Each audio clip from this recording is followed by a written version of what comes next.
Assalamualaikum sahabat Sukatani dimanapun berada, semoga hari ini baik-baik saja dan sehat selalu. Hari ini saya berada di kebun karet miliknya Bapak Salamuddin.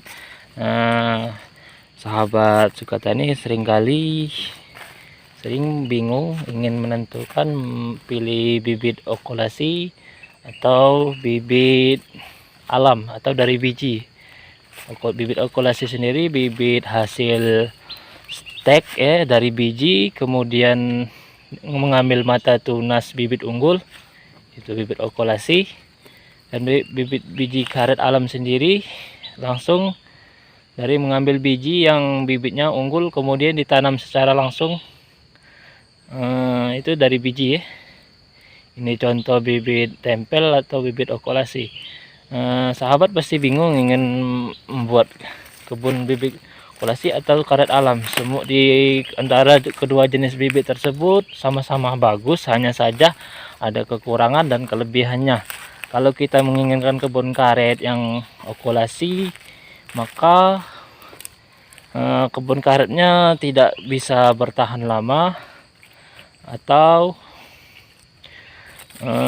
kalau kita menyadapnya jelek maka kulitnya sulit sembuh. Kalau terbatang seperti ini maka kulitnya sulit sembuh, kulit karetnya susah membaik. Itulah kekurangan karet okulasi, makanya menyadapnya harus bagus. Beda sama karet alam. Karet alam walaupun kita nyadapnya jelek seperti ini, maka kulitnya cepat pulih kembali. Itulah perbedaannya. Karet alam, kalau kita ingin berkebun karet okulasi, maka perawatannya harus intensif, harus tersiang selalu, karena kalau bibit semenjak awal tanam kita tidak bisa merawatnya, maka bibitnya cepat kerdil. Beda sama karet alam. Kalau karet alam walaupun kebunnya semak atau tidak tersiang, tetap tumbuh membesar. Itulah perbedaan karet, salah satu perbedaan karet alam. Kemudian kelebihan karet okulasi sendiri, dalam penyadapannya cepat ya sahabat ya. Kalau kita dalam 5 tahun sudah bisa panen. Kalau semakin kita pupuk teratur, maka getahnya semakin banyak juga. Atau apalagi jenis bibit-bibit unggul yang kita bisa gunakan, ada bibit GT, bibit PB260, PBM, itu bibit unggul. Kalau kita pupuknya teratur maka getahnya banyak. Itulah perbedaan karet okulasi. Ini sudah bidang sadapnya sudah banyak ya sahabat ya. Sudah kulit kedua sampai ketiga, ini sudah tinggi-tinggi seperti ini. Kalau karet okulasi ini kulitnya agak sedikit keras, beda sama kalau kita menyadapnya agak keras. Kalau karet alam itu agak lembut,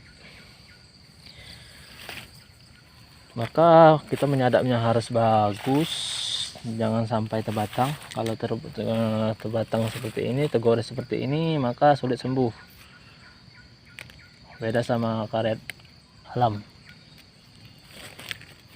Ini bibit GT ya sahabat ya, bisa ditengok daunnya pada gondol, mau musim kemarau. Seringkali kita bingung ingin membuat kebun karet alam atau karet okulasi. Semua antara kedua tersebut sama-sama baik, hanya saja kita harus memperhatikan dalam pemilihan bibitnya.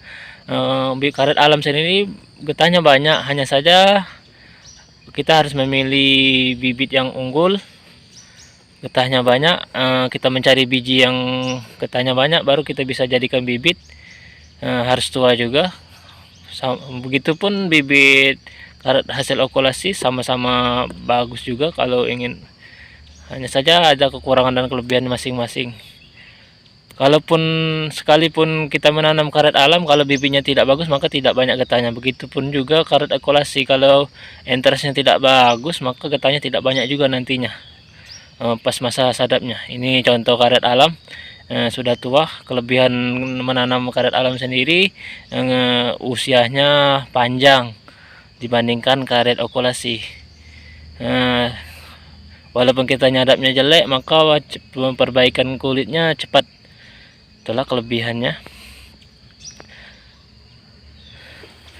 Saya lagi berada di kebun karet Pak Ahmad. Ini kebun karet alam.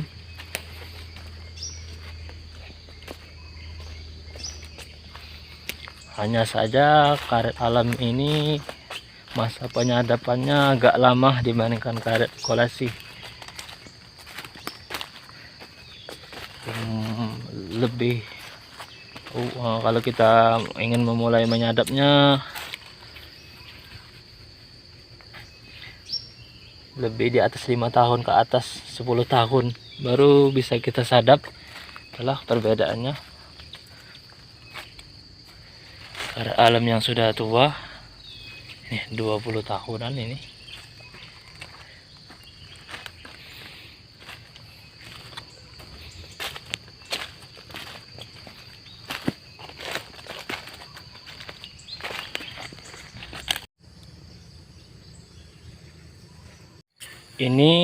Ini contoh karet okulasi. Nah, kalau serut seperti ini, kebun karetnya tidak, batang karetnya tidak mudah besar, telah kekurangan bibit okulasi.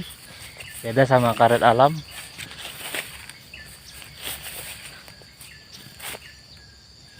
Kalau tidak isi yang betul-betul, maka tidak dirawat semestinya,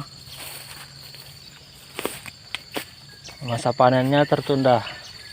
Cuma kalau kita perawatannya rutin, kebun karetnya cepat disadap, bisa 5 tahun sudah bisa sadap kalau perawatannya rutin. Sedangkan ini contoh karet alam yang berasal dari biji. Walaupun sesemak seperti ini, serut seperti hutan sini, perkembangan karet alamnya cepat masih tetap besar walaupun lambat. Kekurangannya kalau kebun karet tidak dirawat seperti ini, maka hasilnya tidak maksimal, getahnya sedikit, kebun karetnya tidak cepat besar. Hanya saja kalau karet alam tidak masalah, kalau serut atau tidak tersiang seperti ini masih tetap besar. Cuman tidak bisa cepat masa panennya saja.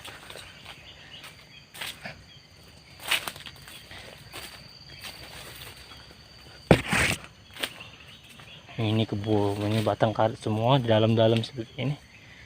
Usahakan jangan bikin kebun karet seperti ini karena hasilnya tidak maksimal. Capek saja berkebun karet. Getah murah, karetnya telah jelek, getahnya sedikit, balamnya tidak bagus, tamat.